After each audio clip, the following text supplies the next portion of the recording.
नमस्ते फ्रेंड्स, मैं Rajnikant Sadani, founder and CEO hydroponic expert. आज हम बात करेंगे पीएच के बारे में। पीएच क्या है और उसको कैसे मेंटेन करना है। तो सबसे पहले हमने देखा था कि हाइड्रोपोनिक सिस्टम मेंटेन करने के लिए 5 पैरामीटर्स ज़रूरी है और प्लांट को ग्रो करने के लिए भी 5 पैरामीटर्स ज़रूरी है। तो 5 पैरामीटर्स जो प्लांट ग्रो करने के लिए ज़रूरी है वो तो आपको मेंटेन करना ही है। वो चाहे आप कहीं पे भी ग्रो करते हो, आप सॉइल में करो, गमलों में करो या इंडोर करो, लेकिन वो 5 पैरामीटर्स आपको मेंटेन करना है। लेकिन हाइड्रोपोनिक के जो 5 पैरामीटर्स है उसमें से सेकंड नंबर का जो सबसे क्रिटिकल पैरामीटर्स है, दूसरे नंबर का जो सबसे क्रिटिकल पैरामीटर्स है वो है पीएच। पहले नंबर का पैरामीटर्स कौन सा है, सबसे क्रिटिकल पैरामीटर, वो हम बाद में स्टडी करेंगे और वो हम लास्ट में बताएंगे। चैनल सब्सक्राइब नहीं किया है तो कर लीजिए, क्योंकि एक या दो ऐसा एपिसोड रहेंगे जो सिर्फ और सिर्फ हमारे सब्सक्राइबर को ही देख पाएंगे, ऐसा हमने प्लानिंग किया है। खास करके न्यूट्रिएंट कैसे बनाया जाता है और उसमें क्या केयर रखना है, उसके लिए हम कुछ एपिसोड बनाएंगे, लेकिन वो सिर्फ हमारे सब्सक्राइबर के लिए ही रहेंगे। तो आप सब्सक्राइब जरूर करिए ताकि आपको नोटिफिकेशन मिलता रहे। हमारे अगले जो वीडियो है उसका हमने सारा लिंक डिस्क्रिप्शन में दे दिया है। तो पीएच जो है वो क्रिटिकल क्यों है और उसका मतलब क्या है। अगर साइंटिफिकली मैं अगर आपको बताऊं तो पीएच का मतलब है पावर ऑफ H+ आयन। लेकिन अगर टेक्निकली या लेमेन के लिए, अगर सामान्य लोगों के लिए अगर हम उसका मतलब समझे कि जैसे हमने अगले एपिसोड में न्यूट्रिएंट बनाने का दिखाया, उसके बाद के जो एपिसोड है उसमें दिखाया है कि उसका टीडीएस या ईसी कैसे मेंटेन करना है, और अब इस एपिसोड में देखेंगे कि पीएच कैसे मेंटेन करना है। तो जैसे हमने अगले एपिसोड में बोला, उसका लिंक मैंने डिस्क्रिप्शन में दिया है अगले एपिसोडों का। लेकिन जैसे हमने अगले एपिसोड में बताया कि पीपीएम का मतलब है कि प्लांट के लिए कितना खाना अवेलेबल है आपके पानी के अंदर, या कितना न्यूट्रिएंट अवेलेबल है। पीएच का मतलब है कि आपने जो खाना बनाया है प्लांट के लिए उसके अंदर नमक कितना डाला है, मतलब कितना टेस्टी बना रहे हो। जितना ज़्यादा खाना टेस्टी होता है हम लोग उतना ही अच्छा खा पाते हैं। अगर हमको कितना भी भूख लगा है लेकिन खाने के अंदर नमक नहीं है तो हम खाना नहीं खा पाते। अगर बहुत ही ज़्यादा नमक डाल दिया जाए तो भी हम खाना नहीं खा पाते। पीएच का भी वैसा ही है, अगर बहुत ही कम पीएच है तो भी प्लांट उसको नहीं खा पाता है, नहीं कंज्यूम कर पाता है। टेक्निकल लैंग्वेज में बोलेंगे तो एब्सॉर्ब नहीं कर पाएगा। अगर उसका पीएच बहुत ज़्यादा रहेगा तो भी प्लांट के रूट उसको एब्सॉर्ब नहीं कर पाएंगे, प्लांट वो पड़ा हुआ खाना नहीं खा पाएगा।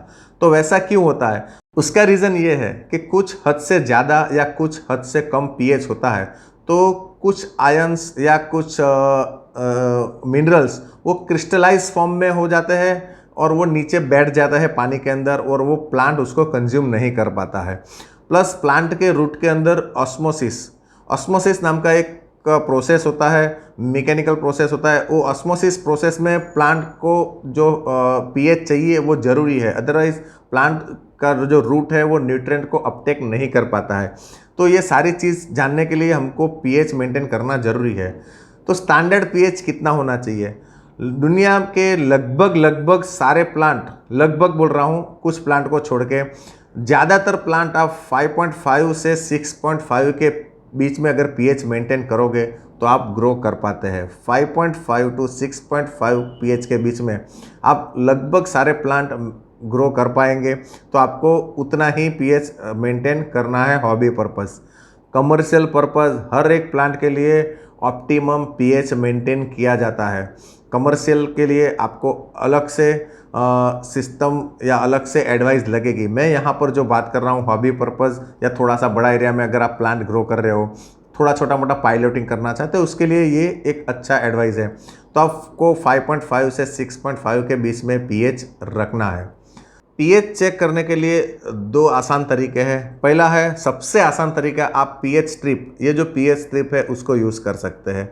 और दूसरा तरीका है आपको पीएच मीटर, यानी कि इस तरह का पीएच मीटर आप यूज़ कर सकते हैं। कैसे यूज़ करना है चलो देख लेते हैं। पीएच स्ट्रिप जो है, इसके अंदर इस तरह के स्ट्रिप्स आते हैं। इसमें से आपको क्या करना है, एक छोटे सा टुकड़ा लेना है, एक छोटा सा टुकड़ा लेना इस तरह से। पहले आपको केयर लेना है, इसको कभी भी गीला नहीं करना है। अगर ये एक बार गीला हो गया तो फेंक दीजिए, आपका कुछ काम का नहीं है। आपका हाथ कंप्लीट ड्राई होना चाहिए, गीला नहीं होना चाहिए। इवन आपका हाथ में कोई पहले से कोई लेमन या न्यूट्रिएंट वाला ऐसा नहीं होना चाहिए। फ्रेश वाटर से वॉश करके ड्राई हाथ से आप चेक करना है। यहाँ पर मैंने न्यूट्रिएंट बनाया हुआ है, उसमें से जस्ट डिप करके निकाल लेना है और इस तरह से आपको इसके साथ कंपैरिजन करना है। तो यहाँ पर देखेंगे तो आपका जो चार्ट है उसके साथ अगर आप मैच करेंगे तो 6 pH दिखा रहा है, तो ये आपका 6 pH है। तो दूसरा जो pH चेक करने का मेथड है वो है pH मीटर। इस तरह का pH मीटर मार्केट में अवेलेबल है। बहुत सारे डिफरेंट 800 रुपये से लेके आपको 8000 12000 रुपये का भी pH मीटर मार्केट में अवेलेबल है। तो यहाँ पर आप इस तरह का जो pH मीटर है मैं यहाँ से ऑन कर रहा हूँ और इसको इसमें आपको डिप करना है।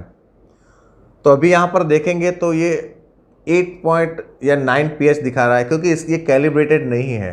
तो कैलिब्रेशन क्या है वो मैंने अगले वीडियो में दिखाया था कि कैलिब्रेशन का मतलब क्या है। तो इसको पहले कैलिब्रेट करना पड़ेगा आपको। pH मीटर थोड़ा सा सेंसिटिव होता है, यहाँ पर एक सेंसर होता है। अगर आपको काम खत्म हो जाता है तो यहाँ पर मैंने एक RO वाटर भर के रखा है, RO वाटर में डिप करके रखना है। ऑलवेज RO वाटर में डिप करिए, इतना ही RO वाटर लेना है। ये बहुत ज़्यादा है तो मैं इसको कम कर देता हूँ। इतना ही RO वाटर लेना है। जब भी काम नहीं है RO वाटर में डिप करके रखना है। ऑफ कर दीजिए, इसको ऑफ कर दीजिए और RO वाटर में डिप करके रखिए। ये RO वाटर आप जब भी टाइम मिलता है 1 दिन 2 दिन में चेंज करके नया RO वाटर ले लीजिए। इंडस्ट्रियल pH मीटर को सैचुरेटेड पोटेशियम क्लोराइड के सॉल्यूशन में डिप करके रखते हैं। 0.1 नॉर्मल HCl में भी डिप करके रख सकते हैं, लेकिन RO वाटर भी हमारे लिए सफिशेंट है। अभी अगर ये कैलिब्रेशन करना है, एटलीस्ट आपको 2-3 दिन में एक बार कैलिब्रेशन करना ही पड़ेगा। हॉबी पर्पस के लिए मैं सजेस्ट करता हूँ कि आप इस तरह का pH स्ट्रिप यूज़ करेंगे तो ज़्यादा अच्छा रहेगा। ये कभी भी गलत नहीं दिखाएगा। ये एक ही कंडीशन में गलत दिखा सकता है, या तो इसको आपने गीला कर दिया है या कोई ऐसे जगह पर रख दिया है जहाँ फ्यूम्स लग गई हो, भाप लग गई हो, या एसिडिक फ्यूम्स लग गई है, अल्कलाइन फ्यूम अमोनिया लग गया है, तो ये ख़राब हो जाएगी।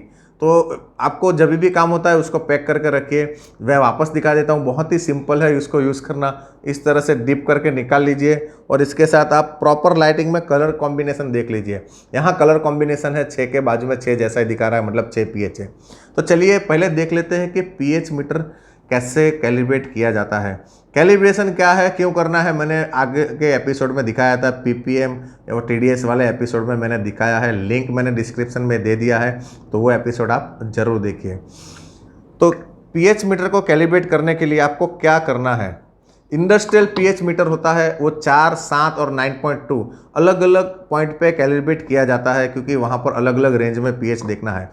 यहाँ पर हमारा जो रिक्वायरमेंट है 5.5 to 6.5, यानी कि 7 के आसपास हमारा pH मीटर कैलिब्रेट होना चाहिए। तो इसके लिए हमने बफर सॉल्यूशन लिया है 7.0 का। 4.0, 7.0 बहुत सारे बफर सॉल्यूशन अलग अलग अवेलेबल है मार्केट में, उसके साथ भी आप कैलिब्रेट कर सकते हैं, कोई प्रॉब्लम नहीं है। लेकिन यहाँ पर मैं एक एग्जाम्पल के तौर पर दिखा रहा हूँ किस तरह से कैलिब्रेट करना है। जब भी कैलिब्रेट करना है आप प्रॉपर वे में करें। यहाँ पे क्या करना है, आपको पहले थोड़ा सा निकाल लेना है। बीकर या जो भी बर्तन है उसको रिंस करना है। pH मीटर को भी प्रॉपर इसे रिंस करना है और ये जो बफर सॉल्यूशन है आपको डिस्कार्ड कर देना है। फिर इतना पोर्शन जो डीप होता है उतना आपको बफर सॉल्यूशन इसमें डाल देना है। ये मैंने इसमें डाल दिया है। अभी मैं देखता हूँ कि मुझे यहाँ 7 pH दिखाना चाहिए। ये अभी मुझे 6.5 pH दिखा रहा है। 2 मिनट के लिए मैं इसको होल्ड करूँगा, देखूँगा कि कब जाके ये होल्ड होता है। ये अभी भी थोड़ा सा डाउन हो रहा है। अभी यहाँ पर आप देखेंगे तो एक छोटा सा नॉब दिया है और ये मेरे पास उसके साथ ही आता है एक स्क्रू ड्राइवर जैसा। तो मैं ये नॉब में स्क्रू ड्राइवर लगा के इसको 6 एडजस्ट करने का ट्राई करता हूँ, सॉरी उसको मैं 7 लेके जाने का ट्राई करूँगा। ये प्रॉपर वे में आपका जाना चाहिए। तो यहाँ मैं स्क्रू ड्राइवर से इसको घुमा के 7 pH एडजस्ट कर लिया है। यहाँ आप देख सकते हैं 7 pH है।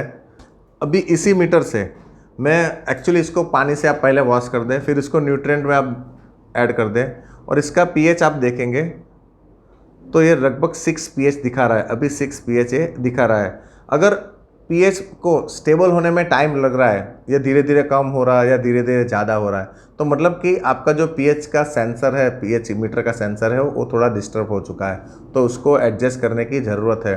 तो इस तरह से आप इसका pH मेंटेन कर सकते हैं। जैसे हमने देखा कि pH 5.5 टू 6.5 के बीच में रखना है, लेकिन क्या होता है कि जैसे जैसे प्लांट ग्रो होता है वैसे वैसे आपके न्यूट्रिएंट का pH हमेशा अप जाता है। यानी कि अगर आपने आज 6 pH सेट किया है तो 2 दिन के बाद अगर आप pH चेक करेंगे तो वो 6.2, 6.3, 6.5 तक हो जाता है। तो इस केस में आपको क्या करना है कि वापस उसको pH 6 करना है।